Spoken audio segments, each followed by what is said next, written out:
If you love seafood, you probably love scallops. Now, what's the difference between sea scallops and bay scallops? Basically, it's the size.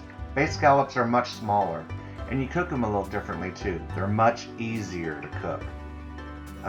Big old sea scallops, you have to sear on one side and the other, and they're easily overcooked. Bay scallops, you eliminate that problem. So I just seasoned them with some salt and pepper, and this is my smoking hot pan that I'm going to throw in some olive oil. This is an important step because we're not searing them, but you want to cook them fast. They're going to release some of that really good water that's still inside of them. Now I'm placing them in here like I would sea scallops. Why? Well, I don't know. You asked, I mean, that's a good question. I wish I knew the answer to it, but I don't. I could have easily just thrown them all in there and it would have been just fine. And by the end of this time that I'm doing this, that's exactly what I do, because I'm thinking, what was I thinking?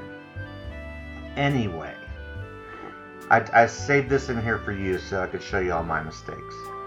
Scallops, if you've never had them, have just a slight sweetness to them that is just delicious.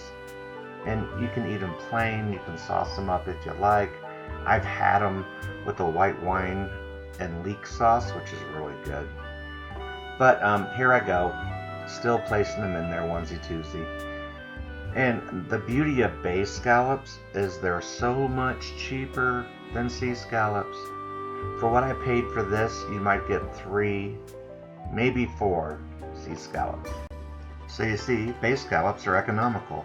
You can feed your whole family with bay scallops, where everybody else can sit and watch you eat the sea scallops. So I'm stirring these all around, and I'm just giving them a flip because they turn white just like shrimp when they're done. And if you see anything that's pink, I just like to flip it over towards the bottom of the pan. You can also see some of that great elixir that has escaped from the scallops.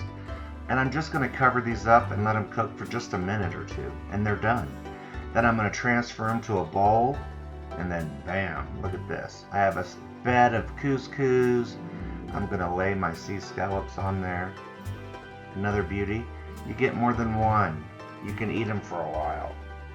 In the background there you see my side dish of creamed peas, and I can tell you, this was a Sunday dinner for the record books. It was fast, easy, and the couscous was one of those boxes of instant couscous that you just bring to a boil, add the couscous, and 5 minutes later, bam, you're done. Super good. Now to decorate this up a little bit, I'm just going to top it with some parsley and sprinkle it all over the plate too, just like in restaurants. Isn't that fancy looking? Hubba hubba. Hey, if you like this video, I have tons more. Why don't you subscribe? I'd be honored if you did. And please, if you have a minute, give me a thumbs up for this video. Until then, we'll see you next time. Jimmy did.